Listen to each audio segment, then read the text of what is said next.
আসসালামু আলাইকুম সুপ্রিয় দর্শকবৃন্দ। আবহাওয়া বাংলাদেশের বিশেষ বুলেটিনে আপনাদের স্বাগত জানাচ্ছি।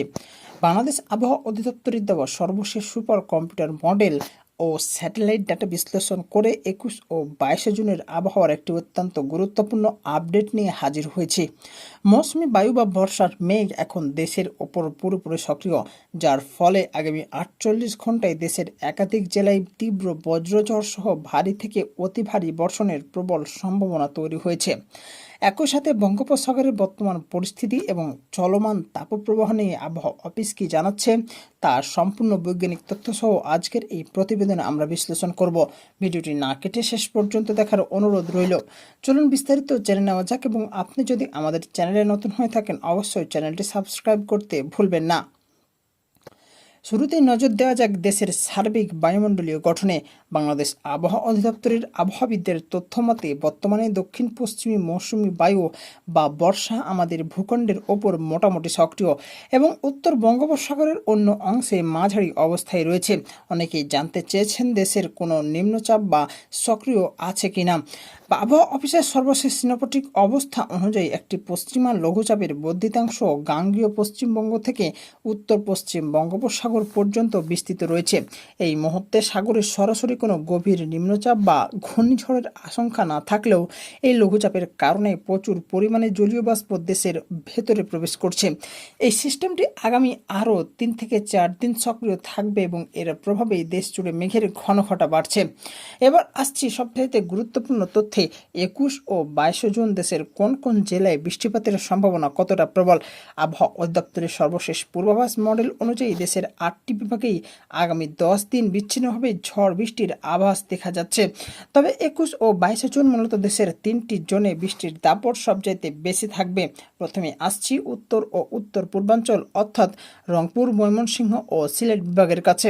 এখানে বৃষ্টির সম্ভাবনা রয়েছে সবচাইতে বেশি, অর্থাৎ 80 থেকে 90%।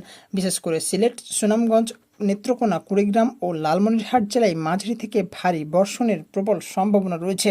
দ্বিতীয়ত হচ্ছে উপকূল ও দক্ষিণাঞ্চল, অর্থাৎ চট্টগ্রাম ও বরিশাল বিভাগ। যে চট্টগ্রাম, কক্সবাজার, ফেনী এবং বরিশালের জেলাগুলোতে বৃষ্টির সম্ভাবনা প্রায় 77%। সাগর থেকে আসা মেঘ সরাসরি উপকূলে আঘাত হানার সম্ভাবনা সবচাইতে বেশি। তৃতীয়ত হচ্ছে অন্ধ্রাঞ্চল বা পশ্চিমাঞ্চল, অর্থাৎ ঢাকা, খুলনা ও রাজশাহী বিভাগ। ঢাকা শহর ও এর আশেপাশের জেলা এবং খুলনা অঞ্চলে বৃষ্টির সম্ভাবনা প্রায় 50 থেকে 60%, আর রাজশাহী বিভাগের সম্ভাবনা কিছুটা কম, তা হচ্ছে 40%।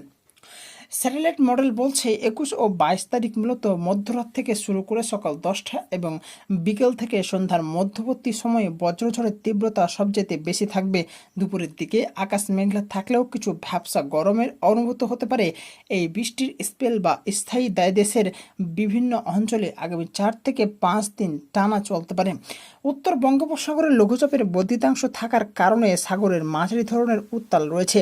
তবে দেশের সমুদ্র বন্দরগুলোর জন্য এই মুহূর্তে কোনো ভারী সতর্ক সংকেত বা অ্যালার্ট জারি করা হয়নি। তবে সাগরের দমকা হাওয়ার বেগ ঘন্টায় 30 থেকে 40 কিলোমিটার পর্যন্ত বৃদ্ধি পেতে পারে। তাই উত্তর বঙ্গোপসাগর ও গভীর সাগরে অবস্থানরত মাছ ধরার ট্রলার ও নৌকাগুলোকে উপকূলের কাছাকাছি থেকে সাবধানে চলাচল করতে বলা হচ্ছে। দর্শক, অনেকেই জানতে চেয়েছেন ভ্যাপসা গরম ও তাপপ্রবাহের কি অবস্থা। দেশের পশ্চিমাঞ্চলে কিছু জেলায় যেমন যশোর, চুয়াডাঙ্গা এবং রাজশাহী অঞ্চলের ওপর দিয়ে যেই মৃদু তাপপ্রবাহ বয়ে যাচ্ছে, বৃষ্টিপাতের পরিমাণ বাড়ায় তা এখন অনেকটাই প্রশমিত হতে এসেছে। 21 ও 22 তারিখ বৃষ্টির কারণে দেশের দিন ও রাতের তাপমাত্রা 1 থেকে 2 ডিগ্রি সেলসিয়াস হ্রাস পেতে পারে, যা সাধারণ মানুষকে কিছুটা স্বস্তি দেবে। তবে বাতাসের জলীয় বাষ্পের আধিক্যের কারণে আর্দ্রতাজনিত অস্বস্তি বা ভ্যাপসা গরম পুরোপুরি কাটবে না। আবহাওয়া অধিদপ্তরের যে কোনো জরুরি সতর্কবার্তা বা আকস্মিক পরিবর্তন আসার সাথে সাথেই আমরা আবহাওয়া বাংলাদেশ চ্যানেলে আপনাদের সবার আগে জানিয়ে দেব। নির্ভরযোগ্য এবং নির্ভুল আবহাওয়ার খবর সবার আগে পেতে আমাদের চ্যানেলটি এখনও সাবস্ক্রাইব করে এবং আপনার জেলার আবহাওয়া কেমন তা নিচে কমেন্ট করে আমাদের জানান। আজকের মতো এখানেই বিদায় নিচ্ছি। সবাই ভালো থাকুন, সুস্থ থাকুন এবং সতর্ক থাকুন। আল্লাহ হাফেজ।